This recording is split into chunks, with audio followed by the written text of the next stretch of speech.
So before we start any presentation or any session at Royal Roads, it is incredibly important to acknowledge, of course, our traditional lands. Royal Roads University does rest upon the traditional lands of the Wisepsum and Lekwungen ancestors and families. We are very grateful to live, work, and play here, where the past, present, and future of Indigenous and non-Indigenous students, staff, and faculty come together. So thank you so much, and we appreciate you being here today. We will get into what you're all tuning in for, hopefully, which is global leadership at Royal Roads University.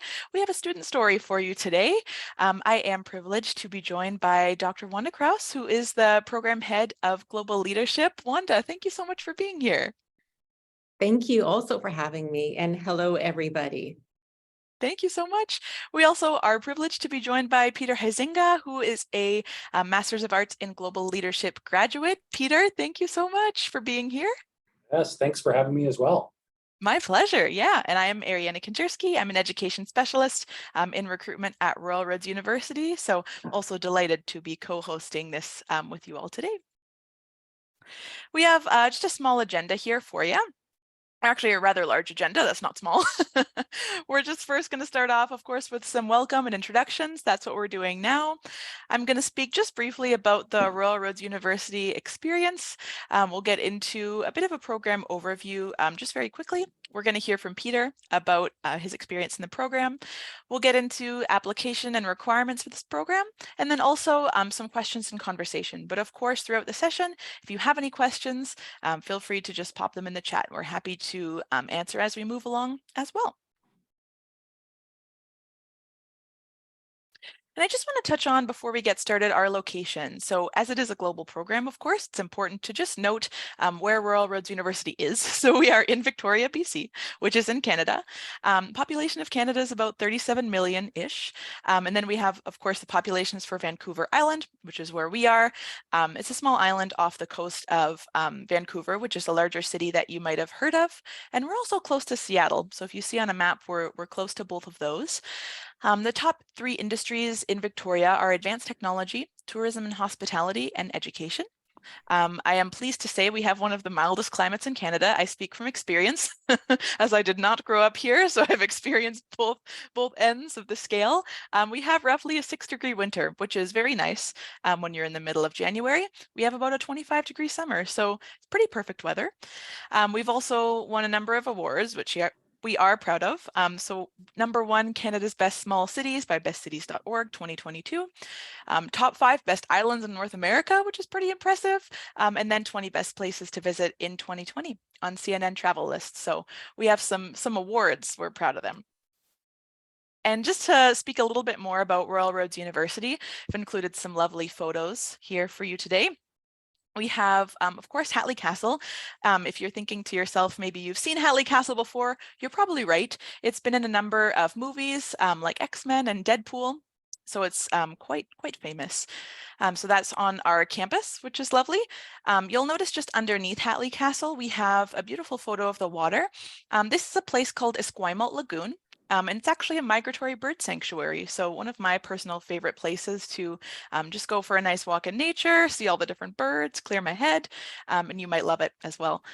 We also have a number of gardens. So we have a rose garden, we have 500 acres of trails. We also have a Japanese garden, which is in the top right corner there. So it's very beautiful, especially in the fall. And we're also very proud of our online learning. So Royal Roads University is really a pioneer in online learning. We've been doing it for over 25 years.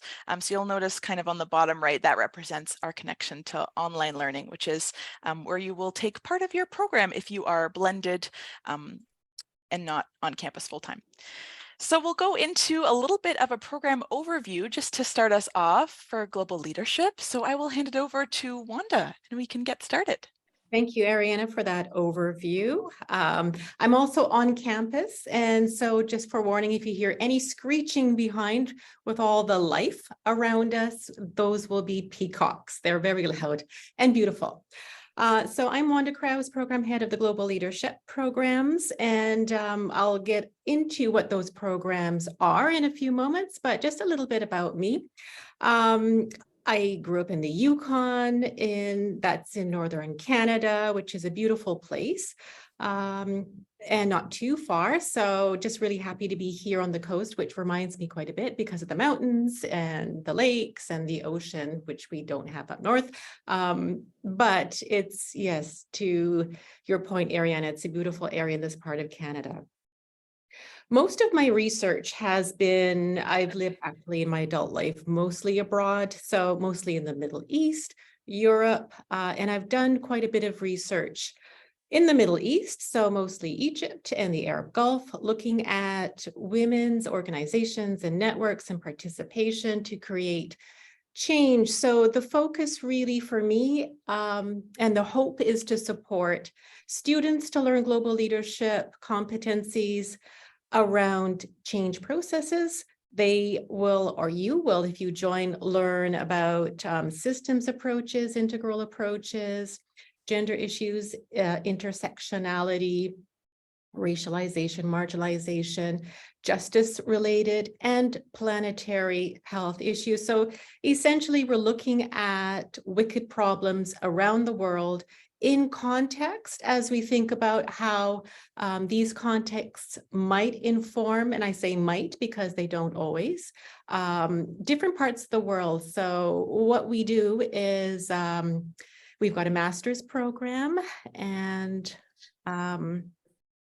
we've got a diploma, and here we go, and a certificate program where students all join together. So whatever stream or program you choose, whether it's also the master's of 24 months or 13 months, everyone begins together. And that's really important so that you can bring your competencies and experience and learning together. And it's really us as faculty holding space for you to learn. So you are also leading your learning journey. And here I have up what we're talking about for global leadership and why leadership in terms of that global thinking and approach. And it's the capacity to collaboratively lead and support oneself. So we begin with ourselves as part of that self in systems thinking and approach. So oneself first before anything else. Others, teams, organizations, communities. And really importantly, we're thinking and planning with the mindset of navigating complex systems. So to be very clear, we're not changing the world, we're navigating. And by navigating, we can shift things in our context little by little so that change does happen. So yeah, in ways that enhance the well-being of communities and the planet both today, and we always also think about the future. That was a mouthful, but to condense things a little bit, and of course we will go into much more detail in the program. Who's this for? So if you're wondering if this program is for you, look at this long list. And truly, this is reflective of the students who do join the programs. We've got students from international non-governmental organizations, so on a macro level of participation around the world through organizations, through the UN, Indigenous organizations and governments as well, human rights organizations. Students come from the business sector, social enterprises as well. So medium size, small sizes typically. And students are generally focused and oriented towards planetary health, climate action, justice issues, changes within organizations. So for example, with mergers that are international in scope or highly diverse, or people are becoming aware of how diverse organizations are becoming. So for a number of reasons, people are joining from different sectors, and truly different sectors. And as I just mentioned, we have the graduate certificate, the diploma, and 2 streams of the MA. So you can do this really quickly within 13 months, but you're taking on a lot of different courses at the same time. So we highly recommend that you are not working if you take the 13-month program. You won't be able to do both, quite frankly. And then there's the 24-month Both are 36 credits. So they're the exact same in terms of what you do in the master's, but just at different paces. And then as you can see, the diploma is 10 months and the certificate 5 months. Typically, people who choose the certificate are those who already have a master's degree and want to learn global leadership competencies. So you'll be introduced to those within 5 months. And I'll just mention, of course, here that we have the on-campus Masters of Arts program, and you can also do those in either 13 or 24 months, and the blended Master of Arts program, which is mostly online, but you do come to campus twice for residencies. All right. So I'm trying to move to the next slide. Maybe Ariana, you can help. Thank you. Yeah, so these are the 2 courses that you would be taking if you did the certificate. This is Personal and Theoretical Foundations to Global Leadership. So essentially what you're learning are the foundations, what global leadership is, what it entails, and you cover a lot of systems thinking in GBLD 501. GBLD 505 is actually a 9-credit course. It's very intensive, but that's the course where you come on campus. For those of you who are joining the blended program, you'll join your on-campus cohort. So everyone's learning together when you are on campus. But, and I think Peter might want to speak to his experience. So I won't cover everything here. You will be together in many other courses as well through typically a hybrid format. Ariana, next slide, please. And I'll maybe come back to that. That's quite a lot to cover, so maybe I'll come back to that later. So, and then we have so once you complete, this is for the master's students, once you complete or you're near to completing your master's level, you have 3 completion options. So that means after you've taken all your courses, you'll choose either the capstone and internship. And then we have the 3rd option with my approval, and that's the international study abroad, where you could possibly take 2 courses abroad in another country. Typically, students do, however, the capstone and internship as completion options. And we've had the internship just in the last 2 iterations, and the capstone we have had since the beginning of the program.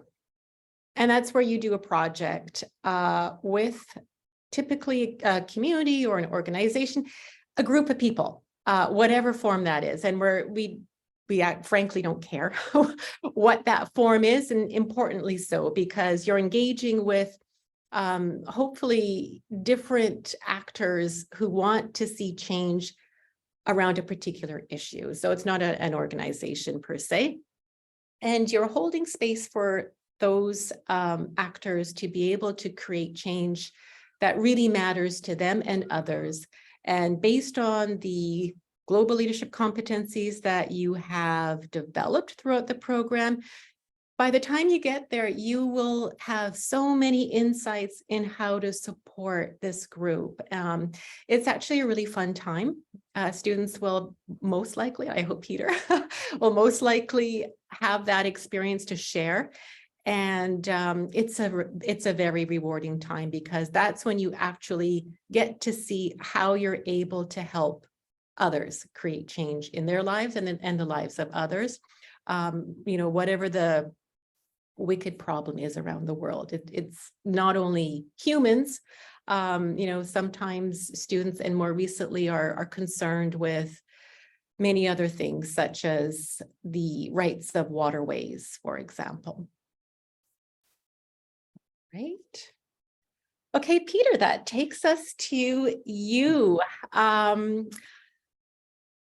We'd like to learn from you a number of things, and maybe we'll start off with what brought you to the MAGL. So we call the MA in Global Leadership MAGL. What brought you to the MAGL program? Yeah, so interesting journey. I have a personal interest. My background, I'm currently working in IT and in regulatory software for government. But prior to this, I did a lot of work with aid organizations internationally. Really have a heart for international work, not-for-profits in developing countries, and seen some, I love that term, wicked problems. There are some really great wicked problems out there. And so understanding what those are. So I had a desire to look at things globally. But then coming back to my organization. So I've been working in regulatory software for government for about 30 years. A lot of our work is now going beyond our national boundaries, but we're also bringing in a lot of workers into our company. So we have a lot of influx from workers from other countries. And so a lot of the leadership ideas that we had, we needed to modify. We needed to look at things differently because we had different perspectives entering the conversation. And so this is a good time for me to really ramp up on what some of my skills were in understanding how to apply different kinds of thinking to problems. Thank you for that, Peter. And your background is in the tech industry. Can you tell us a little bit, and of course you've got a wider breadth of experience as well. So can you tell us how that breadth of experience, how your previous work and interests had prepared you for both the program and where you see yourself going? Yeah. So my specific focus coming into the master's program, I came in with a lot of change management background.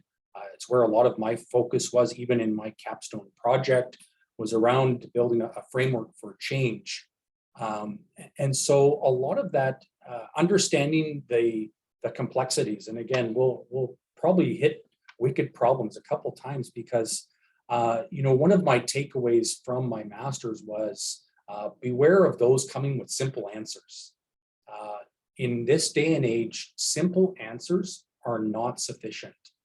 We need to understand the broader implications, who else is involved, what do these decisions who do they affect, and what are the long-term implications of that?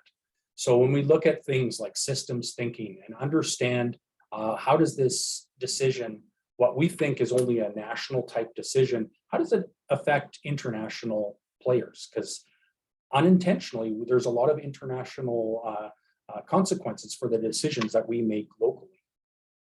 So a lot of that background and understanding and working with government players, understanding all the complexities, it came forward with a lot of questions for me, as well as a lot of context for applying the learning that we walked our way throughout the program. So speaking of the program, Peter, can you tell us a little bit more about your experience in the program as well? Any highlights you'd like to bring forward?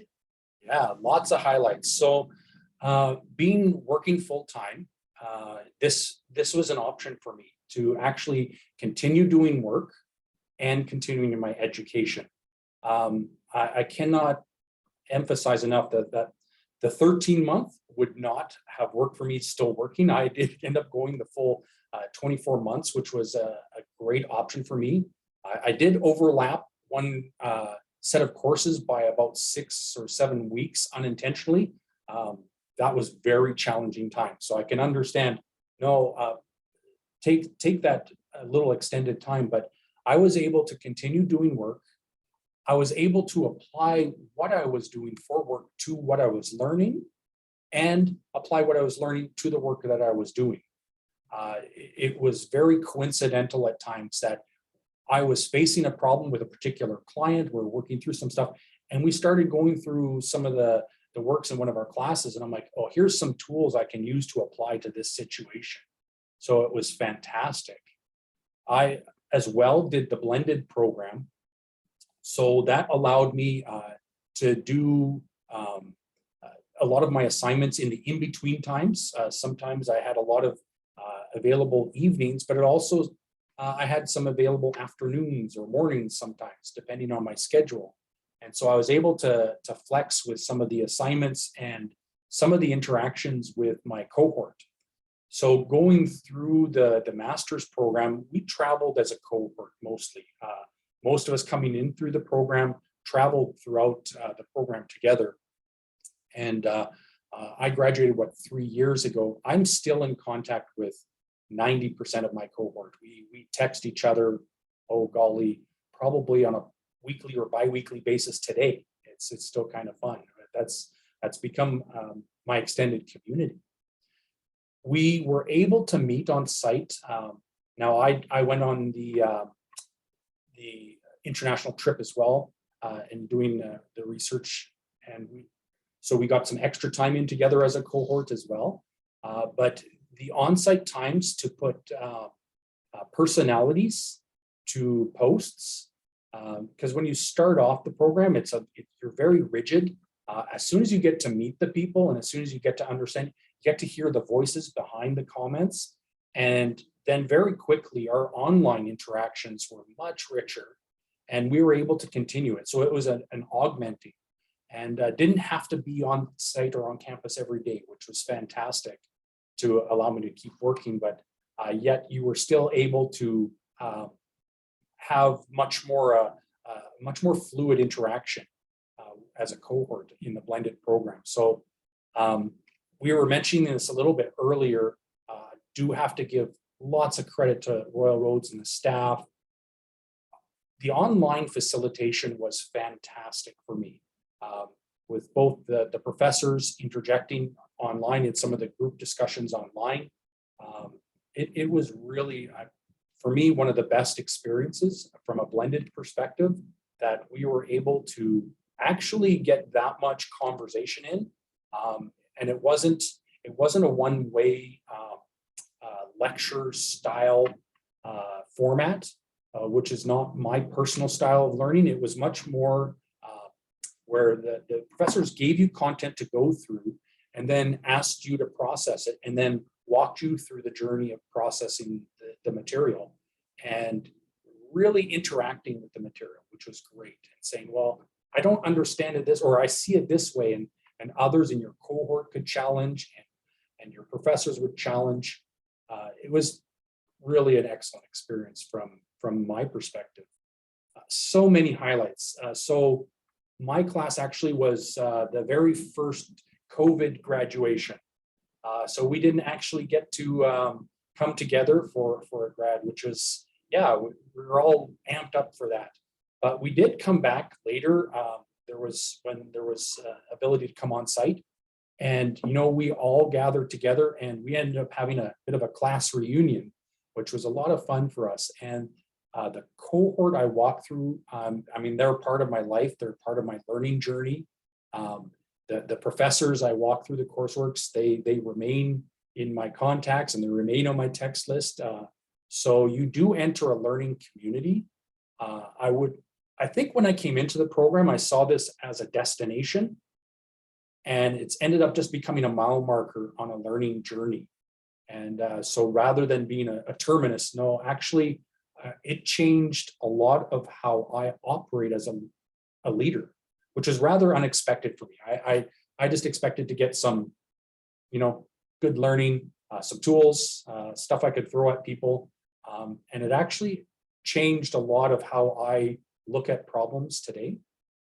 It's changed a lot of the frameworks I use for personally making evaluations.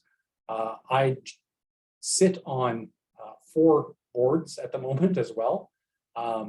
As a board member, it's changed how I ask questions and how I help those leaders lead the organizations. Pretty ringing endorsement, I think.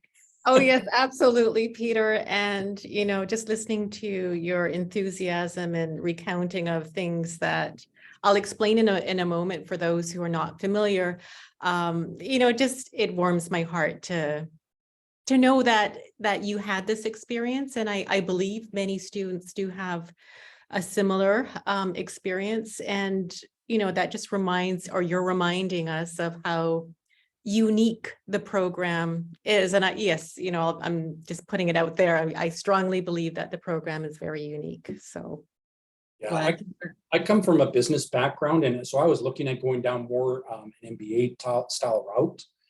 I ended up diverting to a leadership route. And, as I look back, really a great decision for me. And as I look at what our world is needing next, being in the IT industry, Chat GPT, big conversation item right now. What does this mean? And we're all panicked. And, one of the things that Chat GPT doesn't do is critical evaluation and systems thinking. It doesn't do that. It'll tell you answers, but what we're needing more in our world today is leaders that can critically think through issues and consider implications that are not readily apparent.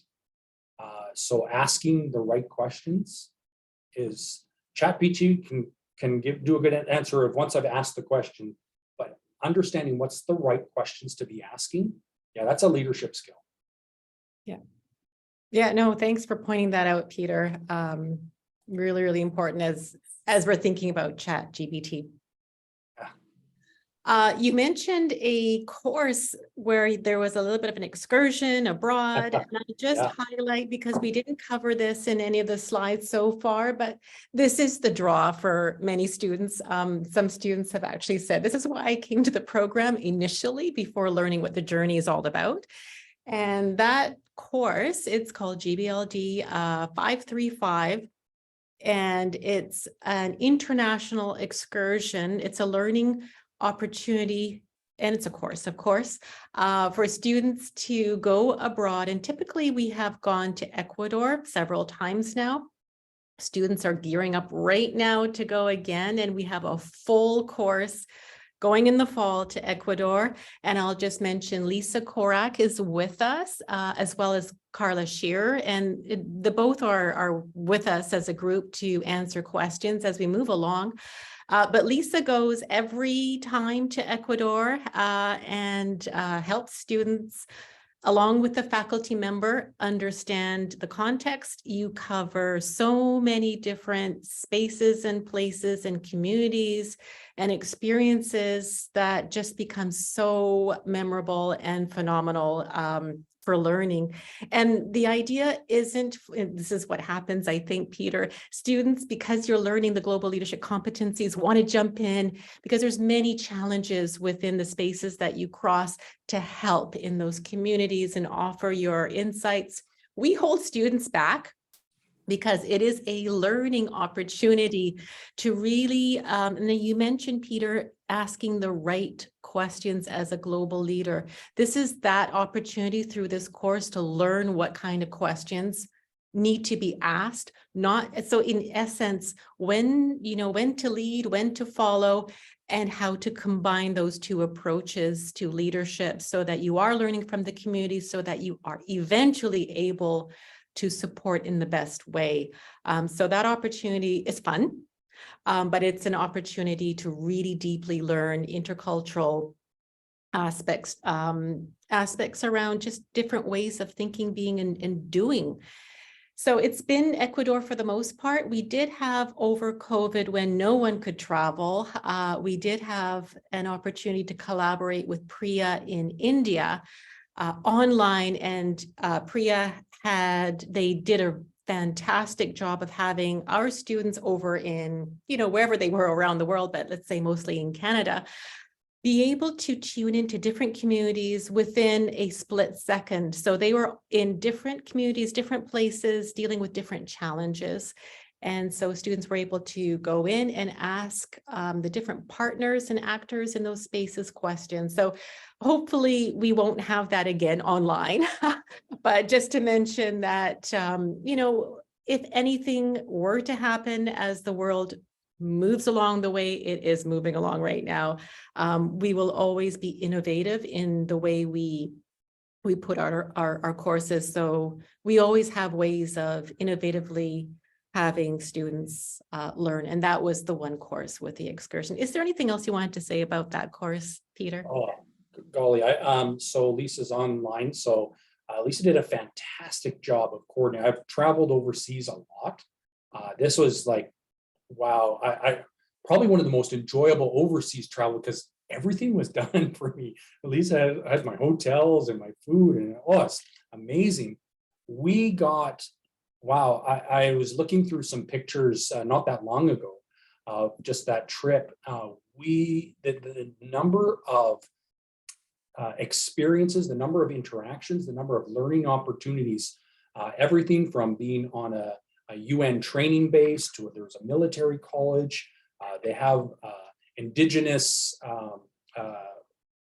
arm of the armed forces, and learning about these people that actually learn and train and then live in the Amazon, what that means, but then understanding some of the challenges between the military supporting the government and indigenous land rights and the safety and protection of people in the country. There's a lot of competing and very challenging aspects. And just to hear all these different aspects so that you get a more robust understanding of, yeah, this is not simple, this is very complex. And so when you solve these things, you need to do so much more methodically, slowly, with more involvement, more collaboration. So amazing. And then you do things like ecotourism, and you deal with some of the other, tourism operators and what is their aspect. And then of course, we were coming out of that country when they had a big crisis on removing the some of the tax freedom on gas licensing. And so there was, protests, and okay, well, what does that mean? So as you're able to interact and understand from a different perspective, I think it's the first time I've ever been yelled at as a Canadian. Usually when I travel as a Canadian, it's a pretty amiable and happy experience, but understanding, yeah, Canada is not doing great things everywhere. Wow, that was a really good eye opener. And so I'm here from Treaty 6 territory, which is Edmonton, Alberta. The company that was doing these bad things is just a little bit 3 hours south of us in Calgary. And I'm like, oh, I feel a little embarrassed. I didn't know we were doing that. And so to have some of that, in process, what does that mean for me as a Canadian? What is it that I'm supposed to be doing? Is a good question for all of us to be asking. So, another one of my takeaways, yeah, I question everything. Not to be critical, but to think critically. We're not here to be, naysayers and doomsayers and what. No, it's to recognize these are complex, and so let's think critically and go forward with energy. I think global leaders, yeah, you're trying to solve stuff. You have something in you that we're trying to make the world we live in a better place. Yeah, that's the hope. Thanks, Peter, for that. It was, a lot more detail. And you also mentioned the process of learning online, given that you were in the blended program, and obviously some applicants will be joining the on-campus, and I'll talk a little bit about that experience since you have more experience within the blended. But even those students who are on campus, you will take one elective course online. And so what that will look like is, as Peter mentioned, you have faculty who are really holding space for you. We have faculty who have expertise and experience in learning. Their backgrounds are in various different areas. So artificial intelligence, systems thinking, gender issues, political participation around the world. We have a couple faculty who are actually, one is in and with the UN, and actually a few with the UN. And so we have faculty who have a vast amount of actual experience beyond academic learning, and that is our focus within the program, is helping you learn how to apply theory to practice. That is really, really key. Yeah, so that's what I'll say for the blended program. For the on-campus experience, you would be joining on campus where, as Peter said, we try not to do lecture style, but you will be receiving information, of course. You'll benefit from the experiences, training, and backgrounds from your faculty.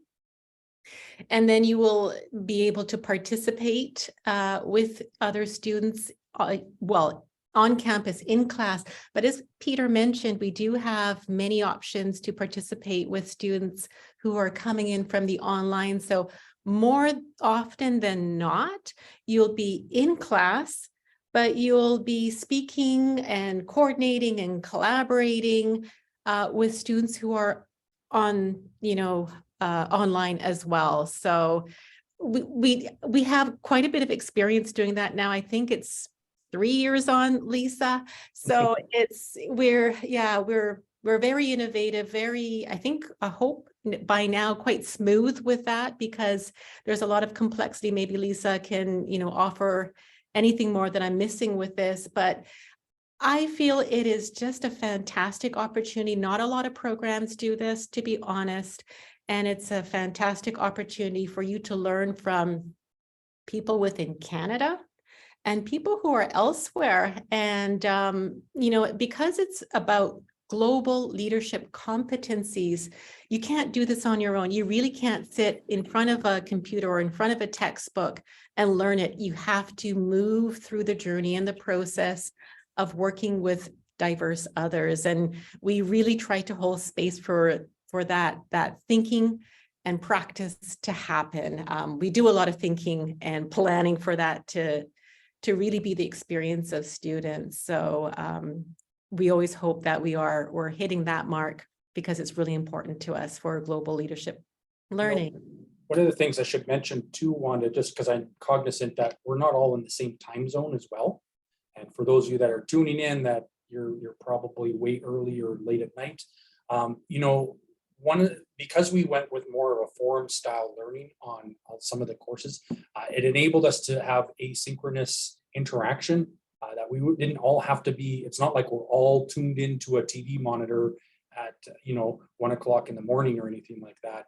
We were able to interact offline, but still interact. We had time zones where we said, okay, let us sync up for an hour. But it really enabled with some of the blended learning for those of us that were in other time zones. And again, I travel a fair bit, so my ability to keep interacting, no matter what time zone I'm in, was very helpful. Thanks for highlighting that point too, Peter, because I know that's one of the key questions people have. Peter, maybe just shifting gears a little bit, you can let us know or help us understand for yourself, how has the program helped you, benefited you? Where do you see yourself now being able to go, having graduated from the program? Yeah, so I've stepped a lot more. So while I work in a software company, I've stepped more into the business side of it. Much more into the change management and management consulting, which is a little bit more front end. And the parts that we're dealing with are pretty some wicked questions.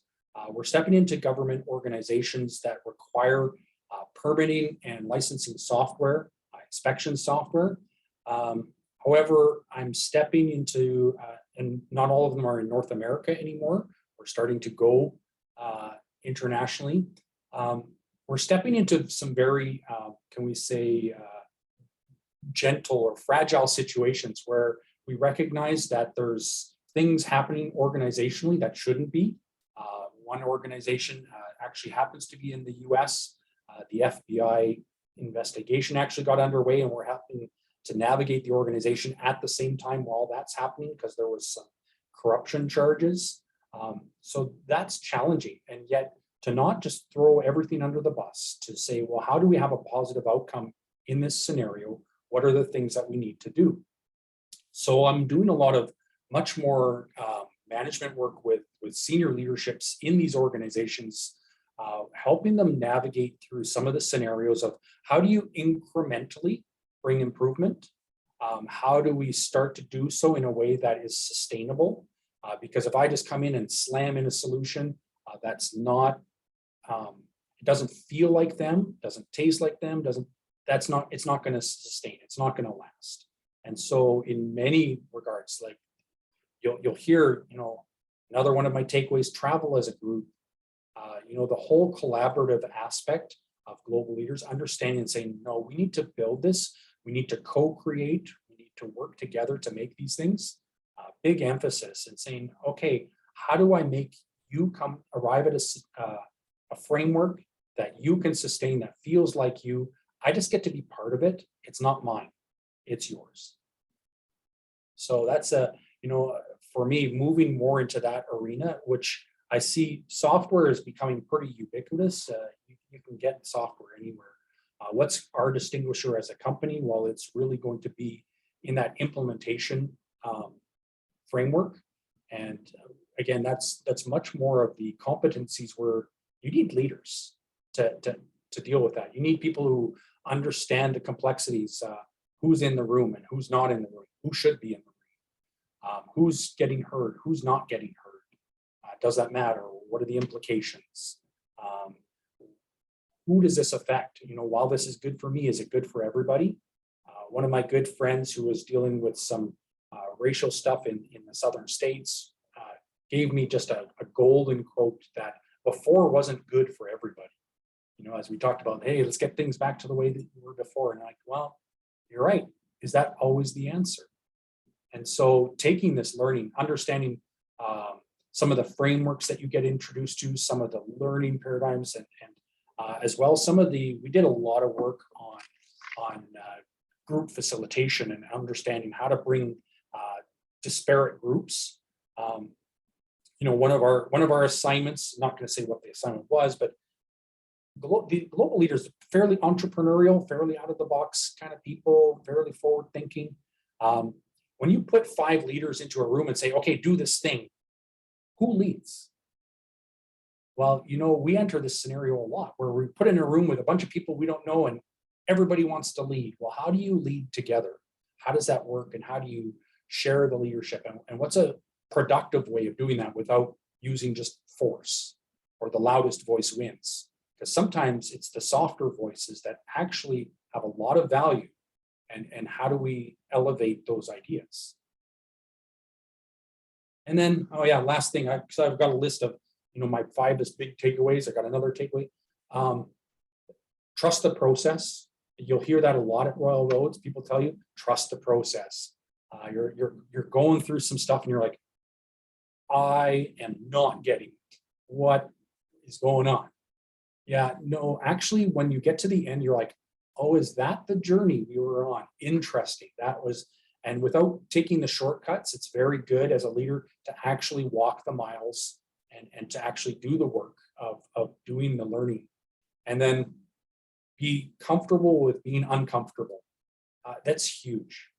I was reading a good article the other day about imposter syndrome and how that actually signifies a very healthy part of good leaders is understanding at some level, I don't know it all. Well, actually, nobody really likes a know-it-all. So actually, entering in with a posture of humility and saying, hey, I'm a learner on this process. I'm a co-participant in this process. I'm just here to put my best effort in. Yeah, excellent thing to learn and how to do that.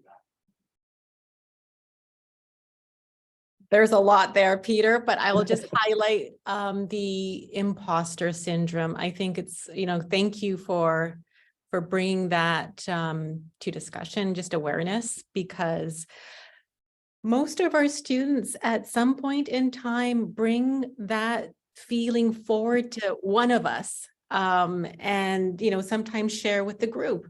And I think it's at that point that students realize, oh, I'm not the only one who has been carrying this feeling for so long. And I think that unburdening and sharing is so critical, and just letting others know that I'm experiencing this too, because as you just mentioned, that is part of humility and recognizing how you can still grow as a leader with humility. And that's what makes, there's many things to talk about once you join, but that's what makes a fantastic global leader, is recognizing your blind spots, where you need to grow, and that you don't know it all, and it's okay. Peter, is there anything that you wanted, what we didn't cover, what you wanted to say, what you feel is really important to share with those who might be considering the program? I had one last thing, actually, so perfect timing. You know, and it's very hard for Royal Road staff to say this. You know, in a number of, and I've traveled in a number of academic institutions, and for a lot of them, the goal of the professors or the teachers is really to, at some level, some form of self-promotion. I'm there for you to learn my stuff. I'm here to elevate my position as a professor. I'm here to, I want you to read my books and my material, and I want you to go tell everybody. That's not the experience I had at Royal Roads at all. You know, the Royal Roads experience that I've encountered, and again, I'm back in school again, because it was that good, I decided to come back for some more. But it was very much of, we are here to help facilitate your learning journey. We are looking at creating leaders in this program. We're here to create global leaders. And so where the Royal Roads little catchphrase is life-changing, it is really about creating those that are learning and growing. And so I really found and am feeling just the aspect of saying, you know, we're here to support you in becoming a leader. We're here to give you the tools and equip you. And so the kudos that our professors receive is really on seeing the students succeed. That's the kind of success factor. Very hard for you guys to say that, because you're like, oh, I'm so humble. It's a very hard thing to say because it doesn't sound very good. But no, it has been so fantastic for me as a student, and has been very supportive in the work I do, and even in some of the extended, like, because this is our lives. This is how we live our lives. And so this is more than just I'm learning a thing that I'm going to put a chart on here. No, this is about becoming something. And so it gets very personal for a lot of us. So thank you for that. Thanks. You know, there's lots of people behind the scenes. It's the professors, but also the admin staff who honestly make this stuff and have answered a lot of questions behind the scenes, which has been amazing. Thank you, Peter. Lisa, since you know you're listening to what we covered so far and what Peter has mentioned, is there anything you feel is important to also highlight that we may not have for students? No, I thank you, Peter, for so beautifully you know, saying what you did, and Wanda, I think we're always here for the unique questions that will come up from this webinar, and you know, so I'm just saying, please feel free to contact us with your unique situation, and we'll be happy to help. Thanks, Lisa. We will have a few minutes for questions and answers for those of you who have joined, and recognizing there will be many people who join after with the recording. We're always here, as Lisa just mentioned as well, to answer questions. But I'm going to turn the floor to Ariana to take us forward, and then we'll come back to Q&A if there's any questions. Yeah, absolutely. Thank you so much, Wanda and Peter. That was really, really beautiful to just hear about the experiences in the program, and that's going to be very powerful for everybody here and on the recording as well. So let me just share my screen. It is loading. It should be up there now. So I'll just take you through a little bit on how to apply if you're thinking about applying for this cohort or the next one or anywhere down the line, really. Just some steps and a little bit more information for you. So if you're thinking about how to apply, what the steps are. So first step, of course, is to pay an online application fee, which is $131.39. That's in Canadian dollars as well, just worth mentioning. And then we ask for some supporting documents. So we have things like official transcripts, personal statement. A personal statement is really your intention coming into the program. What do you want to get out of the program? What do you hope to bring to the program? Why is this a good fit for your life right now? There is so much more information as well on our website, railroads.ca, on how exactly to write a personal statement. It is a really nice time to just sit with yourself and figure out kind of what your intentions are moving forward though. So again, more online, but that's what that is. A detailed resume, of course. So any work experience, volunteer experience, really giving those details. So when our admissions team is assessing these applications, they know really who you are and a robust version of what you've accomplished so far. As well, we ask for 2 letters of reference, and that can be personal or it can be business or it could be a mixture of both. Or academic as well. Sorry, forgot to mention that. Academic or business. So any combination of those. As far as admissions go, Wanda, of course, feel free to add anything once I've covered the slides on the admissions process. At Railroads, we have 2 streams of admissions. So we have standard and flexible. So standard admissions for global leadership looks like a 4-year or comparable undergraduate degree from a recognized post-secondary institution with a minimum GPA of a B. So that's a 3 or a 4.33, as well as a minimum 3 years of leadership experience and to have demonstrated significant cross-cultural experience gained through travel or work. As well, there's flexible admissions. So for flexible admissions, this is good if you don't have maybe all those things in standard admissions, but there's some supplementary experience. So if you have at least 10 years of professional experience with asterisks, 3 years of leadership experience, and you've also demonstrated significant cross-cultural experience through travel or work, you'll see this like tiny writing. That's a little disclaimer at the bottom there. And then there's also an academic writing and critical thinking course, and you must obtain a minimum B+ 5 weeks prior to commencing the program. Wanda, is there anything you'd like to add to the admissions slide just before I move on?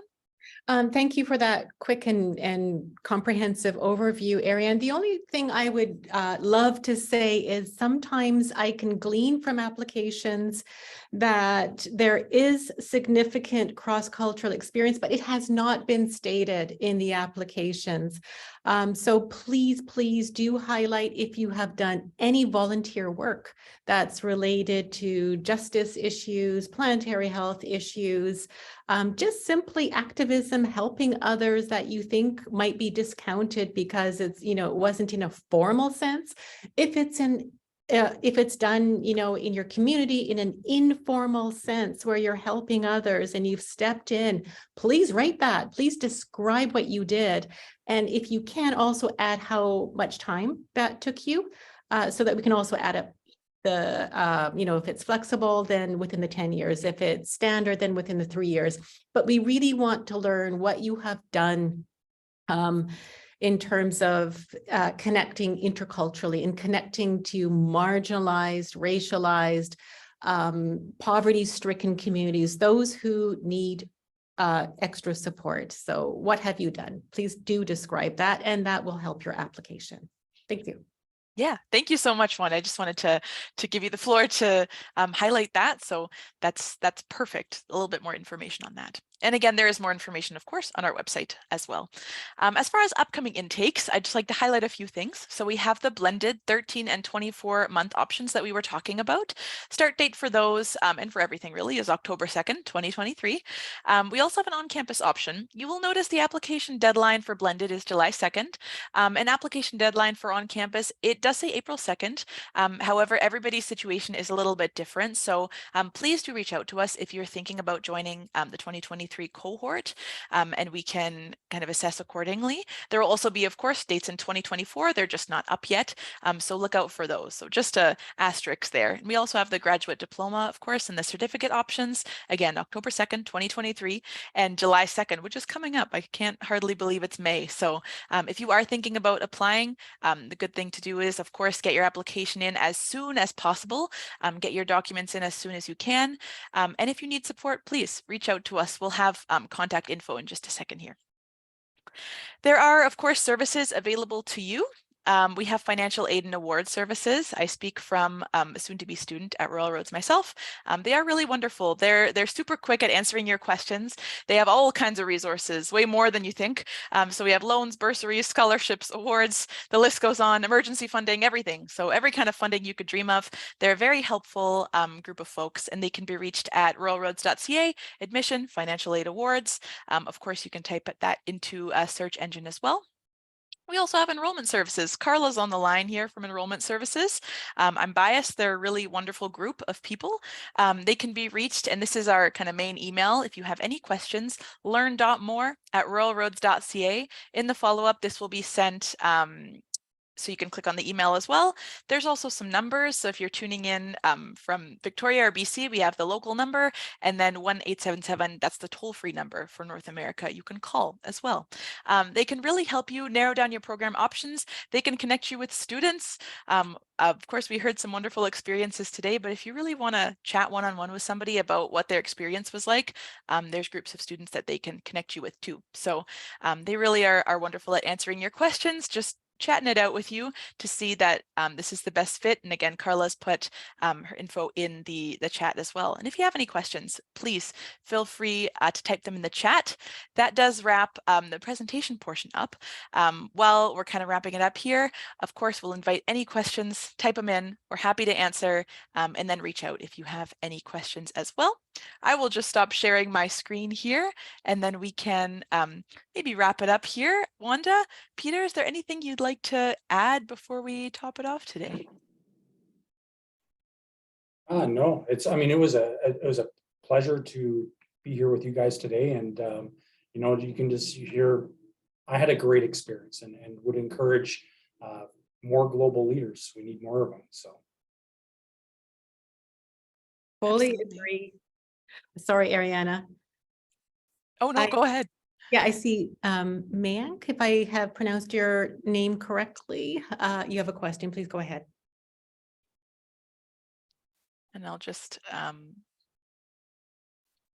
going to allow you to unmute. Mayank, you go ahead. You should be able to unmute now. Thank you, Ariana, and thank you, team, for organizing this wonderful interaction. So allow me to introduce myself first. So my name is Mayank, and I'm a future student for this MA in Global Leadership Program starting in this 2023. So yeah, so thank you, Mr. Peter, for your insights, your experience that you have shared so far. And now I'm a bit nervous knowing that your entire experience is more than my age. And I'll be enrolling in this project, in this course. So yeah, but if I look at the other side, it's good to start this sort of learning in my late 20s. So this will help me definitely with the help of Miss Wanda and other team members under their guidance. So I'm looking forward to join this program, and I'm very much excited to learn from you guys, and especially from the faculties and the cohort. This will be a very learning experience for me. So if I talk about myself, so yeah, I have been working in this development sector for more than 5 years, and I've specifically worked at the community level, and I'm coordinating internationally with almost all the international organizations. Maybe I work as a project officer for Global Covenant of Mayors, which is the largest alliance of city leaders. So far I've been, if I quote Mr. Peter that what we take away from this program is just to ask right questions as a leader. So far now I'm just listening to them, but most probably after completing this program, I will be able to ask right questions to those leaders to help the communities and the society well. So just just to wrap, just to add this, I have one question to Mr. Peter. Based on your experience and your learning, what will be the 3 takeaways or the 3 pointers that you suggest to the future students to excel in this particular program? Yeah, Over to great you. question. Thank you. Yeah. So dig deep. You know, it's good. Make yourself really, I think with your cohort, you will travel with them a long journey.